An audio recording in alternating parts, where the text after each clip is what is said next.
अब इस एग्जाम्पल की हेल्प से हम ये समझने की कोशिश करेंगे कि डिवीजन एल्गोरिदम की एप्लीकेशन क्या होती है। तो इसके लिए हमारे पास क्या दिया गया है कि 4 डिग्री का पोलिनोमियल दिया गया है। जब भी वो 4 डिग्री का पोलिनोमियल देता है तो उसके पास हमेशा 4 जीरो होती हैं, लेकिन उसने हमारे पास 2 ही जीरो दे के रखी है, √2 एंड -√2। तो इसका मतलब हमें 2 और 0 फाइंड आउट करनी पड़ेंगी। तो उन 2 जीरो को फाइंड आउट करने के लिए हम क्या लगाएंगे, डिवीजन एल्गोरिदम। लेकिन जब भी वो ऐसे देता है कि √2 -√2 कोई भी जीरो है तो तुरंत हम क्या करते हैं कि x minus that given zero, x minus √2 हमारे पास क्या बन जाता है, इसका एक फैक्टर बन जाता है। तो इसी तरीके से x माइनस -√2 किसके इक्वल होगा, हमारे पास x प्लस √2। तो हमारे पास इसके 2 फैक्टर आ गए, x माइनस के √2 एंड x प्लस के √2। और जब भी इसके फैक्टर होंगे तो इसको डिवाइड करेंगे, और जब भी डिवाइड करेंगे मैं तो उठा के डिवीजन एल्गोरिदम लगा दूंगी। तो क्या करेंगे, तो यहाँ से हमारे पास जो e किसके बराबर आएगा, x माइनस 2। क्यों आया ऐसा, क्योंकि एक आइडेंटिटी होती है हमारे पास a minus b into a plus b किसके बराबर होता है, a² माइनस b² के बराबर होता है। तो वही हमने यूज कर ली। तो इसका मतलब ये क्या बन गया, इसका एक फैक्टर बन गया इस गिवन पोलिनोमियल का। तो यहाँ से हमारे पास क्या आ गया कि x² माइनस के 2 इसका क्या होता है, एक फैक्टर होता है। अगर फैक्टर होता है तो इसको डिवाइड करेगा, अगर डिवाइड करेगा तो मैं तो उठा के डिवीजन एल्गोरिदम लगा दूंगी। तो उसके लिए क्या करूंगी, यहाँ पर डिविडेंड में क्या लिखूंगी, 2x की power 4 minus 3x³ minus 3x² plus 6x minus 2। और यहाँ पर डिवाइजर हमारे पास क्या है, x² माइनस 2। अब मैंने आपको बताया था कि जब भी क्वोशंट की पहली टर्म निकालनी हो तो क्या करूँगी, इसको उठा के इससे डिवाइड कर दूंगी। तो मुझे क्या मिलेगा, 2x की पावर 4 डिवाइडेड बाय x², मुझे क्या मिलेगा, 2x²। तो इसका मतलब 2x² इस क्वोशंट की पहली टर्म होगी। अब इसको इससे मल्टीप्लाई करूंगी तो मुझे क्या मिलेगा, 2x की पावर 4। और अगर इससे मल्टीप्लाई करूंगी तो मुझे क्या मिलेगा, -4x²। लेकिन -4x² यहाँ तो लिख नहीं सकती, क्योंकि अगर यहाँ पर लिख दिया तो फिर इन दोनों को माइनस नहीं कर पाऊंगी। तो मैं क्या करूँगी, इसके नीचे लिखूंगी। अगर इसके नीचे लिखूंगी तो यहाँ पर लिखूंगी, और अगर यहाँ पर पॉजिटिव होता है तो यहाँ पर माइनस लगाते हैं, और माइनस लगाते हैं तो क्या होगा, 2x की पावर 4 माइनस 2x की पावर 4 डिलीट हो जाएंगे। इसको एज इट इज उतार के लाऊंगी तो कैसे लिखूंगी, -3x³। और यहाँ पर माइनस है तो प्लस लगाऊंगी, और -3x² प्लस 4x² क्या होता है, x² होता है। और इसको एज इट इज उतार के लाऊंगी, इसको एज इट इज यहाँ पर लिख लूंगी। अब हम क्वोशंट की सेकंड टर्म कैसे निकालेंगे, इसको उठा के इससे डिवाइड कर देंगे। तो मुझे क्या मिलेगा, -3x³ डिवाइडेड बाय x²। तो मुझे क्या मिला, माइनस के 3x। ये हमारी क्या होगी, क्वोशंट की सेकंड टर्म होगी। यहाँ पर लिख लेते हैं। जब इसको इससे मल्टीप्लाई करेंगे तो क्या आएगा, -3x³ आएगा। इसको इससे मल्टीप्लाई करेंगे तो प्लस 6x आ जाएगा। और यहाँ पर माइनस होता तो मैं क्या लगाती हूँ, प्लस लगाती हूँ, और ये डिलीट हो जाएंगे। -3x³ प्लस 3x³ क्या होता है, 0 होता है।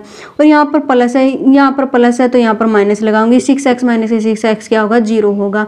और इसको एज इट इज उतार के लाऊंगी, x², इसको भी एज इट इज उतार के लाऊंगी। तो ऐसे लिख सकती हूँ। अब हमें यहाँ पे रुकना है या नहीं, ये बात कैसे पता चलेगी। अगर इसकी डिग्री इससे छोटी हो जाती तो मैं यहीं रुक जाती, लेकिन इन दोनों की डिग्री तो सेम है, या ये रिमाइंडर 0 हो जाता तो मैं यहाँ पर रुक जाती। लेकिन दोनों में से एक भी कंडीशन पूरी नहीं हो रही, तो इसका मतलब एक और स्टेप करना पड़ेगा। उसके लिए क्या करना पड़ेगा, क्वोशंट की थर्ड टर्म निकालनी पड़ेगी। कैसे निकालेंगे, इस x² को इस x² से डिवाइड कर देंगे। तो हमें क्या मिलेगा, x² divided by x² is equal to 1। जो क्वोशंट की जो थर्ड टर्म होगी वो क्या होगी, 1 होगी। 1 को अगर इससे मल्टीप्लाई करती हूँ तो x² आता है, इससे मल्टीप्लाई करती हूँ तो -2 आता है। और इसको ऐसे डिलीट कर सकती हूँ। तो हमारे पास क्या आ गया, 0 रिमाइंडर आ गया। तो इसका मतलब हमें यहाँ पर क्या करना है, स्टॉप करना है। और डिवीजन एल्गोरिदम से हम एक बात जानते हैं कि जो डिविडेंड होता है वो किसके बराबर होता है, divisor into quotient plus remainder. तो इसका मतलब इस पोलिनोमियल को मैं ऐसे भी लिख सकती हूँ। अब मुझे क्या करना है, इसकी 2 जीरो तो दे के रखी है, हमें 2 जीरो और निकालनी है। 2 जीरो निकालने के लिए क्या करेंगे, इसको पहले इसके इक्वल लिखेंगे। इसके इक्वल लिखने के बाद इस एक्सप्रेशन को क्या करेंगे, 0 के इक्वल पुट कर देंगे। तो हमें क्या मिलेगा, x² minus 2 into 2x² minus 3x plus 1 is equal to 0। अगर ये 0 के बराबर है तो हम एक बात जानते हैं कि जब भी a इंटू बी 0 के बराबर होता है, चाहे तो a 0 होता है चाहे b 0 होता है। ये 0 होगा तो हमें कोई फायदा नहीं है, क्योंकि ये 0 होगा तो वही 0 निकल के आएंगे जो इसने दे के रखी हैं। अगर ये 0 होगा तो हमारी 2 और 0 निकल के आएंगी। तो हम क्या करेंगे, इसी को 0 के इक्वल पुट कर देंगे। अब ये एक क्वाड्रेटिक पोलिनोमियल बन गया, और क्वाड्रेटिक पोलिनोमियल की जो जीरोज हम कैसे निकालते हैं इससे प्रीवियस वीडियो में हम पढ़ चुके हैं। तो कैसे निकालेंगे, स्प्लिटिंग द फैक्टर करके निकालेंगे। स्प्लिटिंग द फैक्टर करके हम क्या करते हैं, हम दो ऐसे नंबर तलाश करते हैं जिनका प्रोडक्ट तो इन दो नंबर के प्रोडक्ट के बराबर होता है। 2 × 1 क्या होगा, 2 होगा, और जिनका जो सम है वो -3 के इक्वल हो। ऐसे दो नंबर कौन से हो सकते हैं, -2 हो सकता है और -1 हो सकता है। -2 और -1 ऐसे नंबर आ गए जिनका प्रोडक्ट तो 2 है और जिनका जो सम है -3 है। उससे आगे का स्टेप क्या होता था, इस -3x की जगह उठा के हम क्या करते थे, जो हमारे जो दो नंबर आए हैं उनका x से मल्टीप्लाई करके लिख लेते थे। तो -3x के जगह क्या लिख सकती हूँ, ये नंबर लिख सकती हूँ। अगर ये नंबर लिख सकती हूँ तो यहाँ पर क्या आ जाएगा, -2x - x + 1 = 0। और यहाँ पर क्या कॉमन ले सकती हूँ, 2x कॉमन ले सकती हूँ, 2x + 1 - 1x + 1 = 0। तो यहाँ से फिर से x + 1 कॉमन ले सकती हूँ, तो क्या होगा, 2x - 1 = 0। अब चाहे तो ये 0 के बराबर होगा, चाहे ये 0 के बराबर होगा।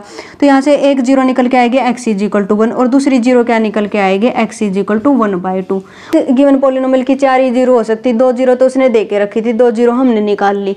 तो यही होता है हमारे पास जो डिवीजन एल्गोरिदम होता है उसका एप्लीकेशन। इससे नेक्स्ट वीडियो में हम लीनियर इक्वेशन इन 2 वेरिएबल पढ़ेंगे। तब तक के लिए stay connected, have a nice day, thank you.